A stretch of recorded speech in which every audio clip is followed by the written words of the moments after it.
পূর্বাচলে বুয়েট ছাত্র নিহতের ঘটনায় গ্রেপ্তারকৃতদের মধ্যে 2 জন ডোপ টেস্টে পজিটিভ। ক্যাম্পাসে শিক্ষার্থীদের বিক্ষোভ।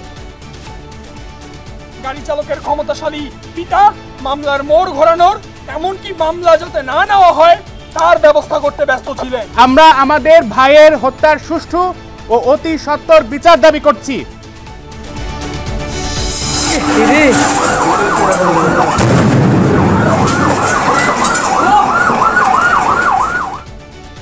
4 ঘন্টার চেষ্টায় নিয়ন্ত্রণে উত্তরায় রেস্তোরাঁর আগুন। আহত 7 জনকে উদ্ধার। গ্যাস লিকেজ থেকে আগুনের সূত্রপাত ধারণা ফায়ার সার্ভিসের। এটা অগ্নির দৃষ্টিকোণ থেকে এটা একটা ঝুঁকিপূর্ণ বিল্ডিং, অগ্নিকাণ্ডের দৃষ্টিকোণ থেকে এটা আমরা বলতে পারি। এবং এটা একটা মাত্র সিঁড়ি ছিল, এসকেপ রুট সেভাবে ছিল না। উপদেষ্টা হাসান আরিফের প্রথম জানাজায় ডক্টর ইউনূস সহ রাষ্ট্রীয় গুরুত্বপূর্ণ ব্যক্তিরা। মেয়ে বিদেশ থেকে ফিরলে কাল দাফন। আইন অঙ্গনে এমন সজ্জন, বিদ্বান, ভদ্র, প্রাজ্ঞ খুঁজে পাওয়া আসলেই দুষ্কর। গণতন্ত্র উত্তরণের যে পথ, যে কাজ শুরু হয়েছে, এই সময়ে তার খুব বেশি প্রয়োজন ছিল বলে আমরা মনে করি। আমাদের সবচেয়ে অ্যাক্টিভ, সবচেয়ে উদ্যোগী উপদেষ্টাদের একজন ছিলেন। কলকাতার সঞ্জীভা গার্ডেনে পাওয়া দেহাংশ এমপি আনারেরই। মেয়ের সাথে মিলল ডিএনএ। সিআইডি জানালো খাল ও ফ্ল্যাটে পাওয়া নমুনাগুলো তার। 2 মাসের মধ্যে আত্মপ্রকাশ ঘটবে নতুন রাজনৈতিক দলের নেতৃত্বে। জুলাই আন্দোলনের শিক্ষার্থীরা আগামী নির্বাচনে অংশ নেয়ার পরিকল্পনা। এই যে নতুন রাজনৈতিক শক্তিটি, যেটি আমরা আমাদের জায়গা থেকে প্রত্যাশা করছি, তাদেরকে আসলে মানুষের নার্ভ বুঝতে হবে। আমরা সেখানে কম্পিট করব, আমরা সেই একটি দাবিতেই কম্পিট করব যে আমরা পাওয়ার চাই না, আমাদের আছে রক্ত, আমরা এই রক্তের বদলা চাই। সেটা ব্যালট হোক, বুলেট হোক, যে কোনো মাধ্যমে হোক। আইফোন কিনতেই ব্যাংক ডাকাতির পরিকল্পনা করেছিল 3 বন্ধু। জানালেন কেরানীগঞ্জ থানার ওসি। 1 মাস ধরে চলে রেকি, ভাঙা হয় সিসি ক্যামেরা। 1 মাস পূর্ব থেকে তারা প্ল্যান করছে যে এই ধরনের একটা ঘটনা ঘটাবে। তারা বিভিন্ন জায়গায় বসেছে, এই বিষয়ে কথা বলেছে। রাজধানীর পূর্বাচলে দুর্ঘটনায় বুয়েট শিক্ষার্থী নিহতের ঘটনায় 3 জনকে গ্রেপ্তার করেছে পুলিশ। ডোপ টেস্টে তাদের মধ্যে 2 জনের পজিটিভ এসেছে। তাদের কারাগারে পাঠানো হয়েছে। এদিকে ময়নাতদন্ত শেষে বুয়েট ক্যাম্পাসে জানাজা হয়েছে নিহত মুহতাসিম মাসুদের। আহত অমিত সাহা এবং মেহেদি হাসান খান চিকিৎসাধীন রাজধানীর 2টি হাসপাতালে। ঘটনায় দোষীদের সাজা নিশ্চিতের দাবিতে বুয়েট ক্যাম্পাসে বিক্ষোভ করেছে সহপাঠী শিক্ষার্থীরা। ঘুরতে বের হয়ে আর একসাথে ফেরা হলো না 3 বন্ধুর। বৃহস্পতিবার রাতেও বুয়েট ক্যাম্পাসেই ছিলেন তারা। 15 ঘন্টা পর আবারও প্রিয় ক্যাম্পাসে ফিরল মাসুদ, তবে নিথর দেহে। মাসুদের মরদেহ এলে শোকাবহ পরিবেশ তৈরি হয় ক্যাম্পাসে। কেন্দ্রীয় মসজিদের সামনে জানাজায় অংশ নেন শিক্ষক শিক্ষার্থীরা। এর আগে শহীদ সোহরাওয়ার্দী হাসপাতালে মুহতাসিম মাসুদের ময়নাতদন্ত হয়। পরে মরদেহ পরিবারের কাছে হস্তান্তর করা হয়। গাড়িতে নেমে ও চালাচ্ছিল, পিছনে এসে ওই কাগজ ওই সিটের পিছন থেকে বের করতেছিল। ওই সময় মানে পিছন থেকে গাড়ি এসে ওকে মারাই। বাপ যেহেতু রিটায়ার্ড ব্রিগেডিয়ার জেনারেল, সে ওটাকে ড্যাম কেয়ারভাবে চালাইছে। এই ড্যাম কেয়ারভাবে চালানোর জন্য সেও উচ্ছৃঙ্খলভাবে চালাইছে বলে আমি মনে করি। এই উচ্ছৃঙ্খলতার জন্য আমার ছেলে আজকে মারা গেছে, 2টা ছেলে পঙ্গু হয়ে যাবে হয়তো। আমি এর ন্যায্য বিচার দাবি করি। বৃহস্পতিবার রাতে নারায়ণগঞ্জের রূপগঞ্জের 300 ফিট এলাকায় মোটরসাইকেল নিয়ে ঘুরতে বেরিয়েছিলেন কম্পিউটার প্রকৌশল বিভাগের 21 ব্যাচের 3 বন্ধু মাসুদ, অমিত আর মেহেদি। তল্লাশি চৌকিতে থামায় পুলিশ। এ সময় একটি গাড়ি এসে তাদের ওপর তুলে দেয়। ঘটনাস্থলে নিহত হন মুহতাসিম মাসুদ। আহত মেহেদিকে স্কয়ার হাসপাতালে আর অমিতকে চিকিৎসা দেয়া হচ্ছে ঢাকা মেডিকেলে।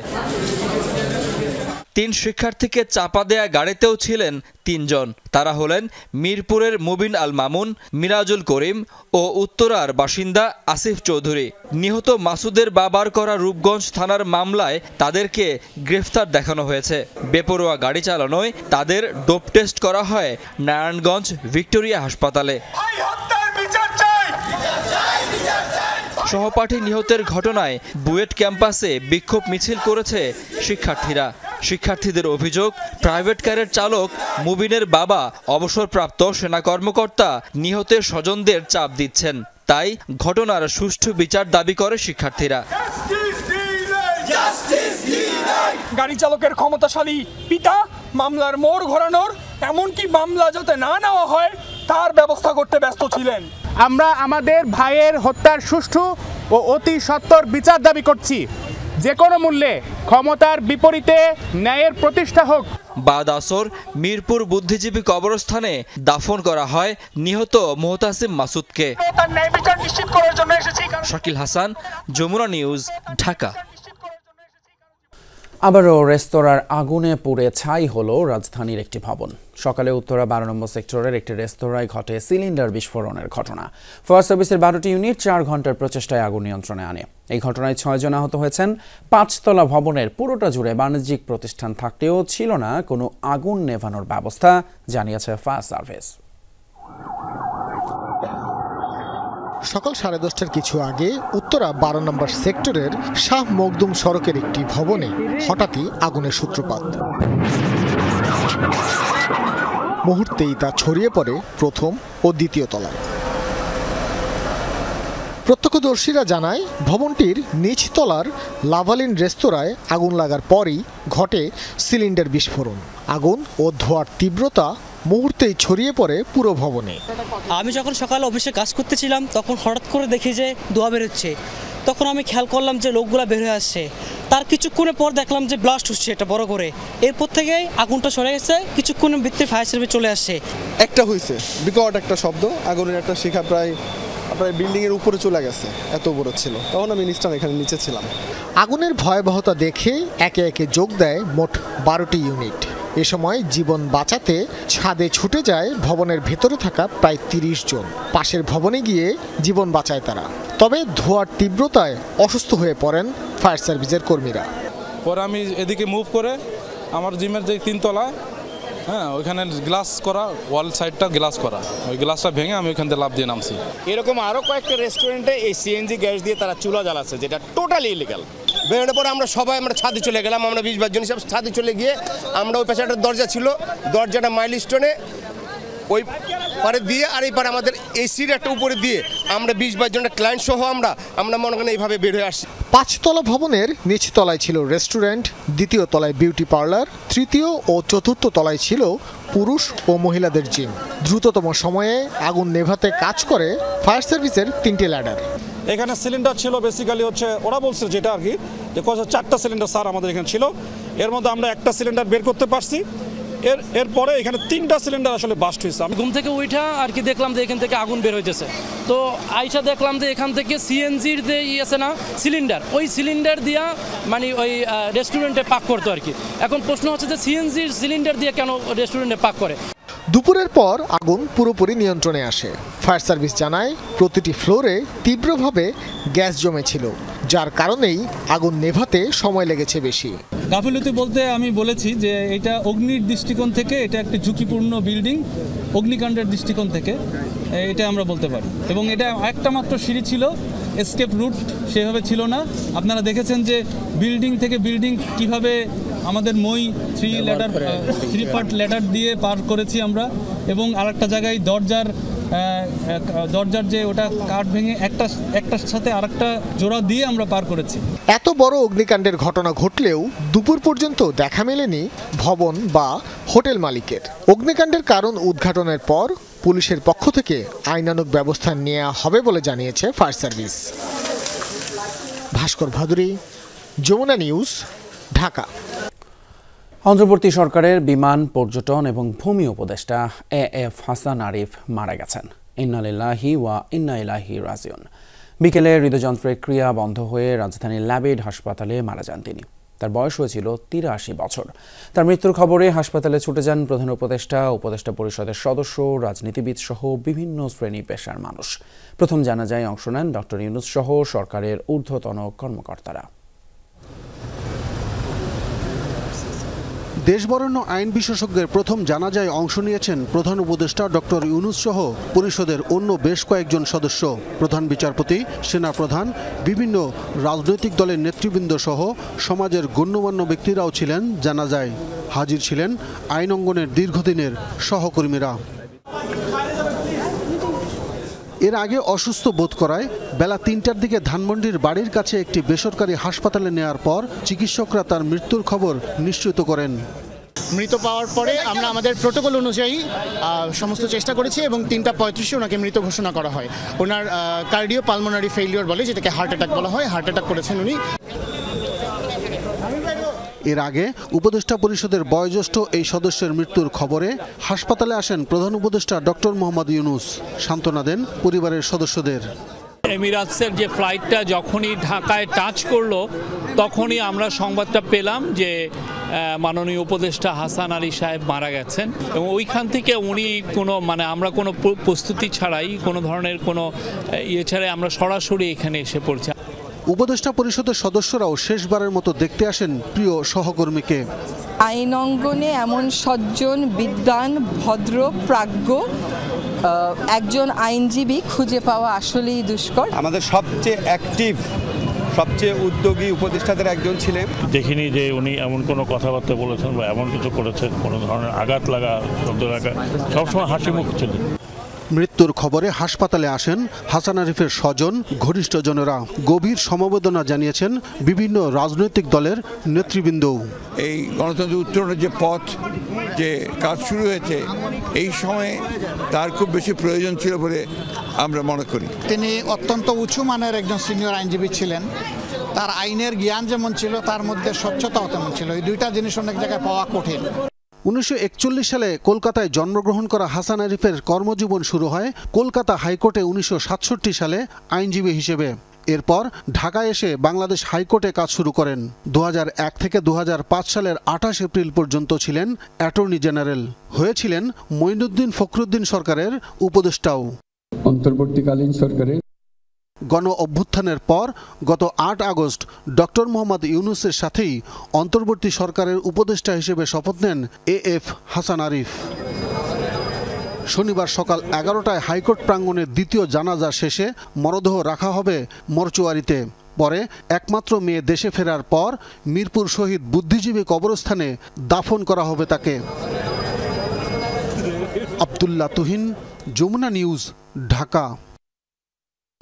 ভারতের পশ্চিমবঙ্গে পাওয়া মরদেহের খণ্ডিত অংশগুলো সাবেক এমপি আনোয়ারুল আজিম আনারের। নিখোঁজের 7 মাস পর পশ্চিমবঙ্গ সিআইডি নিশ্চিত করল সেপটিক ট্যাঙ্ক এবং খাল থেকে উদ্ধার হওয়া দেহাবশেষের সাথে আনারের মেয়ের ডিএনএ মিলেছে। এর আগে গত মাসে কলকাতায় গিয়ে ডিএনএ নমুনা দিয়েছিলেন আনারের মেয়ে মুমতারিন ফেরদৌস ডরিন।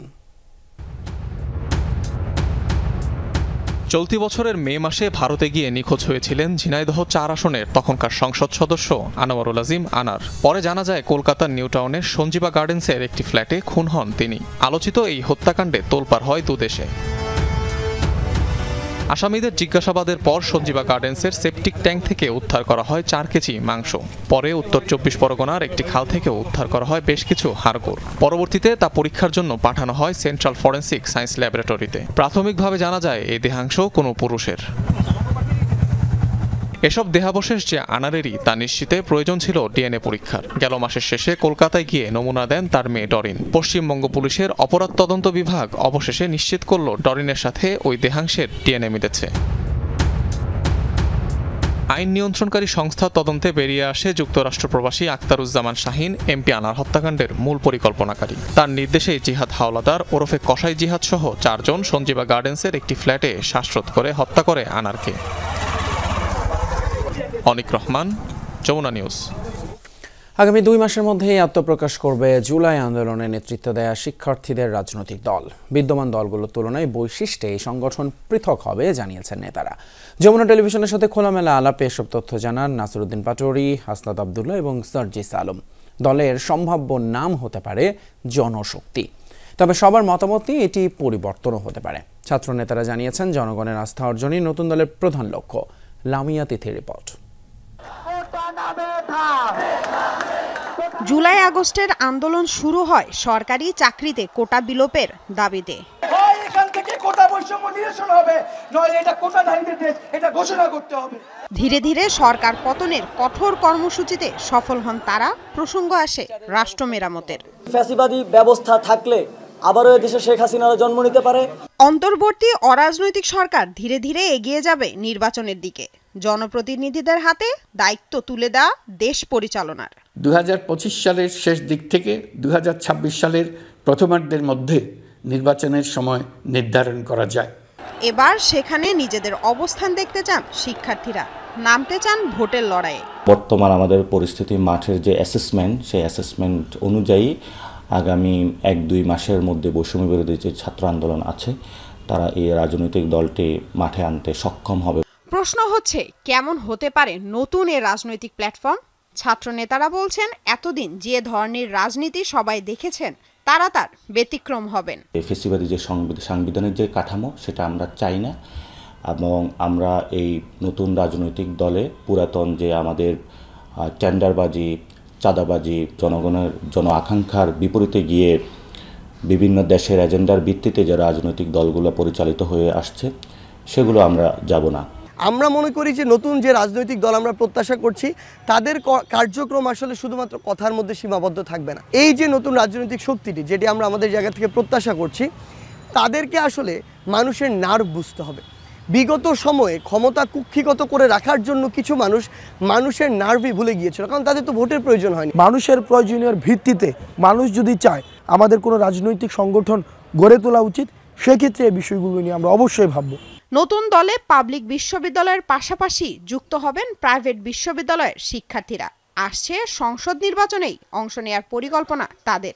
প্রাইভেট ইউনিভার্সিটি আগামীতে যে রাজনৈতিক প্রক্রিয়াগুলো আছে তারা অংশগ্রহণ করবে, এবং সেই অংশগ্রহণে সর্বোচ্চটাই হলো প্রাইভেট ইউনিভার্সিটি তাদের জায়গাতে আসীন হবে। বিচার প্রক্রিয়ার আগে যদি কোনো ইলেকশন হয় আমরা সেখানে কম্পিট করব, আমরা সেই একটি দাবিতেই কম্পিট করব যে আমরা পাওয়ার চাই না, আমাদের আছে রক্ত, আমরা এই রক্তের বদলা চাই। সেটা ব্যালট হোক, বুলেট হোক, যে কোনো মাধ্যমে হোক, আমরা আমাদের বিচার চাই। কি হতে পারে দলের নাম, অর্থের উৎসই বা হবে কি? আমরা যে আন্দোলনগুলো করেছিলাম সেখানে আন্দোলনগুলোতে পিপলসদের যে পারসেপশন আছে সেটা অনেকটুকু আমরা গুরুত্ব দিয়েছি। অংশীজন যারা রয়েছেন জনগণের কাছে এই বিষয়ে আহ্বান জানাবো, আপনারা নাম প্রস্তাব করুন। জনগণের কাছ থেকে যদি নামটা আসে, জনশক্তি, সেখানেও আমাদের একটি উদাহরণ আছে। বেসিক্যালি হলো ক্রাউড ফান্ডিংয়ে বেশি যাব। ইন্টারন্যাশনাল যে ফোরাম রয়েছে, দেশীয় যে ফোরাম রয়েছে, অন্যান্য রাজনৈতিক দলের যে স্ট্রাকচারগুলো রয়েছে সেগুলো আমরা স্টাডি করছি। নির্বাচনে ভোট যুদ্ধে ফল যাই হোক নিজেদের বিপ্লবী চেতনা ধরে রাখার অঙ্গীকার ছাত্র নেতাদের। জানালেন রাজনৈতিক জোটেও যোগ দিতে পারেন তারা। প্রথম হলো ছাত্রদের যে পার্টিটা হবে সেটা নিজস্ব প্রক্রিয়ায় গঠন হবে, নিজস্ব প্রক্রিয়ায় চলবে। এর সাথে যদি যারা গণ অভ্যুত্থানে আমাদের সাথে অংশগ্রহণ করেছিল তারা যদি কেউ আসতে চায় সেটা হলো ওয়েলকাম। এর মধ্যে কয়েকটা পার্টির সাথে অলরেডি আমাদের পারস্পরিক কিছু বোঝাপড়া হচ্ছে। লামিয়া তিথি, যমুনা নিউজ, ঢাকা।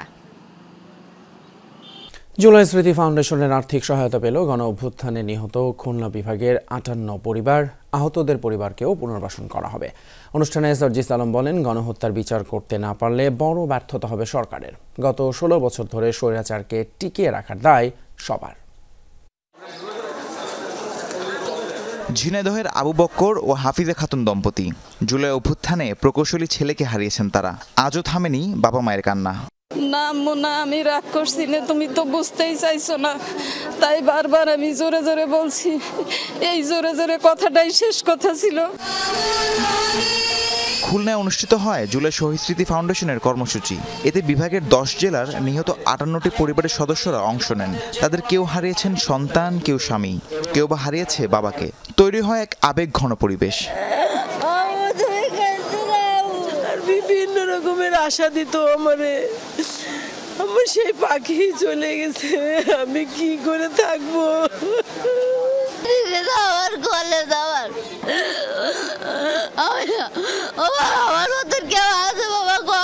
আমি গর্ব করে বলতেছি আমি শহীদের মা, আমার বেটা দেশ স্বাধীন করে চলে গেছে। অনুষ্ঠানে ফাউন্ডেশনের সাধারণ সম্পাদক সার্জিস আলম জুলাই আন্দোলনে ছাত্র জনতা হত্যার বিচার নিশ্চিতের দাবি জানান। তা না হলে সেটা অন্তর্বর্তী সরকারের বড় ব্যর্থতা হবে বলে মন্তব্য করেন তিনি। অবৈধ অস্ত্রগুলো দিয়ে আমার ভাই বোনদেরকে হত্যা করেছে, তাদের বিচার করা, এই প্ল্যাটফর্মগুলোর এই অন্তর্বর্তীকালীন যে সরকার, তাদের সবচেয়ে বড় দায়, যদি এটা তারা তাদের জায়গা থেকে করে যেতে না পারে, এটাই তাদের সীমাবদ্ধতার এবং ব্যর্থতার সবচেয়ে বড় প্যারামিটার হবে। সার্জিস বলেন, সুনামের সাথে কাজ করে হারানো ইমেজ ফিরিয়ে আনতে হবে পুলিশকে। গত 16 বছর ধরে স্বৈরাচারকে টিকিয়ে রাখার দায় সবাইকে নিতে হবে বলেও জানান তিনি। যে বাংলাদেশ পুলিশ তার জায়গা থেকে তাদের যে ইমেজটি হারিয়েছে, এটি ফিরে পাওয়ার জন্য এখন খুনি হাসিনা কোনো পদক্ষেপ নেওয়ার তার কোনো সুযোগ নেই। বাংলাদেশ রাষ্ট্র কিংবা এই রাষ্ট্র কাঠামো সরকারও যদি চায়, তারা এটা যতটুকু প্রত্যাশিত ততটুকু কোনোদিনও পারবে না, যদি না বাংলাদেশ পুলিশ নামক প্রতিষ্ঠানটি নিজেরা চেষ্টা করে। পর্যায়ক্রমে প্রতিটি বিভাগে আন্দোলনের নিহত পরিবারদের অর্থ সহায়তা দিচ্ছে জুলাই স্মৃতি ফাউন্ডেশন। আহতদের পরিবারকেও পুনর্বাসন করা হবে। এই এককালীন আর্থিক সহযোগিতায় শেষ নাই, তারপরে যারা আহত আছে, যে শহীদ পরিবাররা আছে, তাদের পুনর্বাসনের জন্য যা যা প্রয়োজন তার সবকিছু আমাদের ফাউন্ডেশন থেকে করা হবে। পরে নিহত 58 পরিবারকে 5 লাখ টাকা করে অর্থ সহায়তা দেওয়া হয়। রাহিম সারোয়ার, যমুনা নিউজ। 3 বন্ধু আইফোন কিনতে ব্যাংক ডাকাতির পরিকল্পনা করেছিল, আর সেটা করতে 1 মাস ধরে তারা রেকি করে ব্যাংকটির আশপাশ। ঘটনার দিন পূর্ব পরিকল্পনা অনুযায়ী ব্যাংকে ঢুকে সিসি ক্যামেরাগুলো ভেঙে ফেলে তারা। এসব তথ্য জানিয়েছেন দক্ষিণ কেরানীগঞ্জ থানার ওসি। ডাকাতির নেপথ্যে কেউ আছে কিনা সেটিও খতিয়ে দেখা হচ্ছে বলে জানান তিনি। রূপালী ব্যাংকের জিনজিরা শাখার এক কর্মকর্তার করা মামলায় আটক 3 জনকে আদালতে নেওয়া হয়, যেখানে নীরবকে 3 দিনের রিমান্ড দিয়েছেন আদালত। বাকি 2 জন আরাফাত এবং সিফাতের জবানবন্দি দেওয়ার আবেদন গ্রহণ করেন আদালত। রূপালী ব্যাংকের জিনজিরা শাখার এই ভবনের নিচেই সেলুন। সেখানকার কর্মী এই কিশোর জানায়, একই পোশাক পরা 3 জনকে ব্যাংকের ভেতরে ঢুকতে দেখেছিল সে। আমার কাছে মনে হচ্ছিল সাধারণ ছেলেবেলে, তারপরে দেখি ওখান থেকে ঘুরে তারপরে এখানে ঢুকেছে।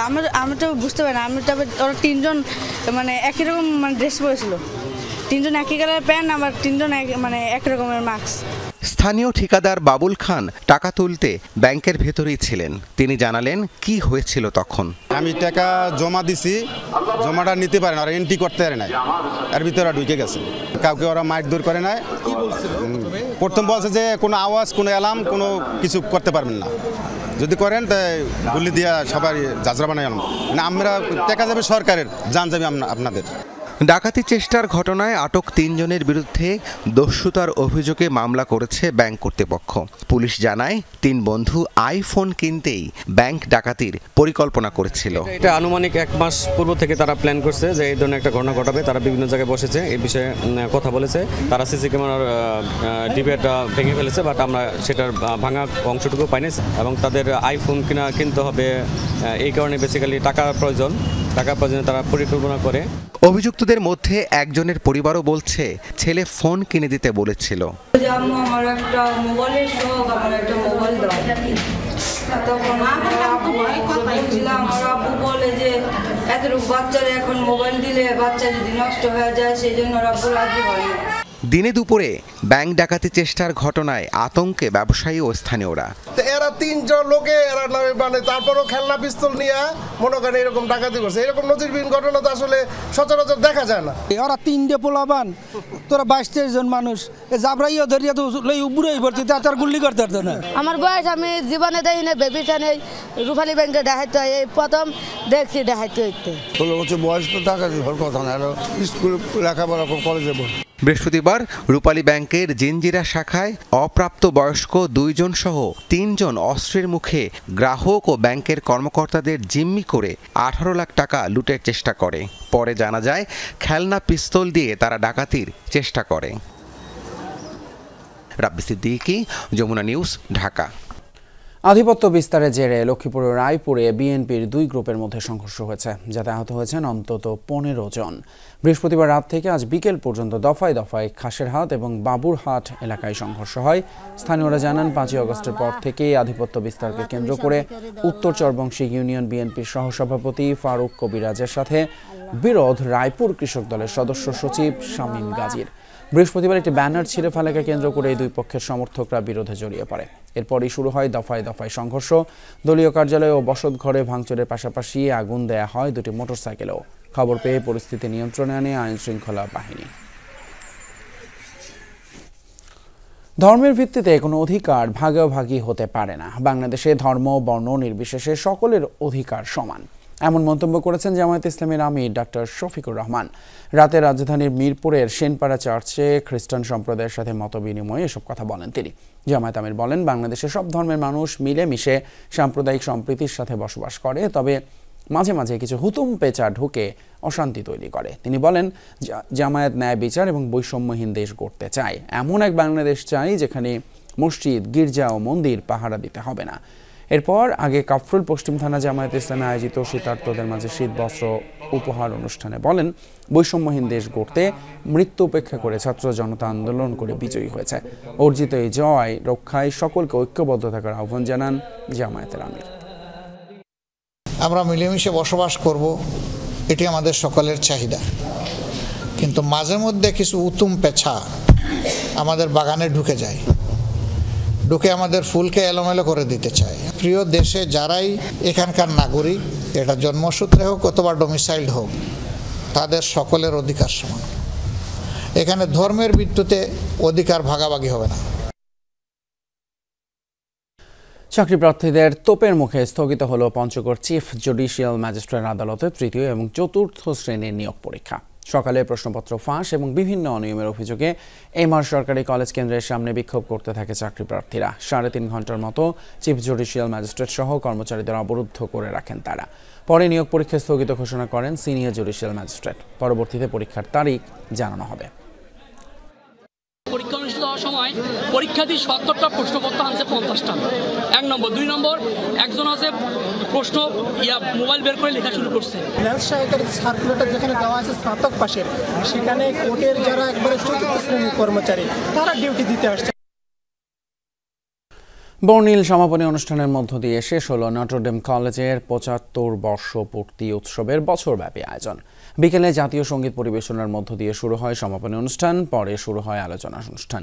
স্মৃতিচারণ করেন প্রাক্তন শিক্ষার্থীরা। প্রধান অতিথি হিসেবে উপস্থিত ছিলেন কলেজের ব্যবস্থাপনা কমিটির সভাপতি আর্চ বিশপ বিজয় অ্যান্ডি ক্রুজ। বলেন, ছাত্ররা স্বপ্ন দেখাচ্ছে, ধর্ম বর্ণ নির্বিশেষে অসাম্প্রদায়িক দেশ হিসেবে বাংলাদেশ এগিয়ে যাবে বলে আশাবাদ ব্যক্ত করেন তিনি।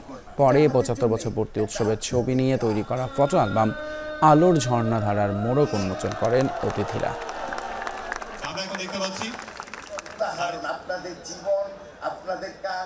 ছাত্র জনতার বিপ্লব আমাদের দেশে একটা নতুনত্ব এনেছে, আমাদের নতুন স্বপ্ন দেখাচ্ছে।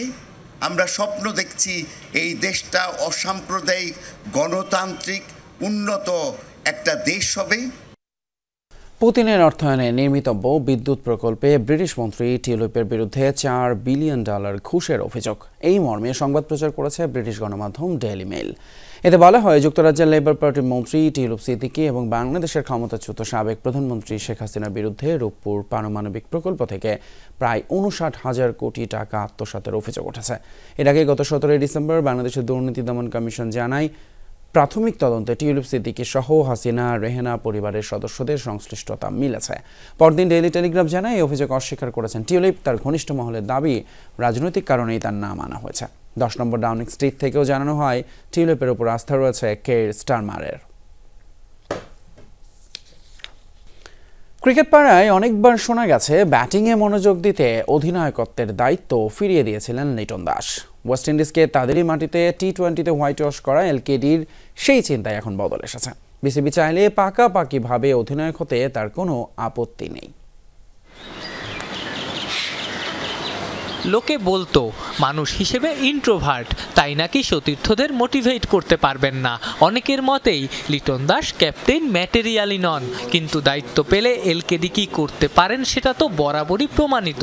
তবুও নানা কারণে এমন একজন অধিনায়ককে ব্যবহার করতে পারেনি বাংলাদেশ ক্রিকেট বোর্ড।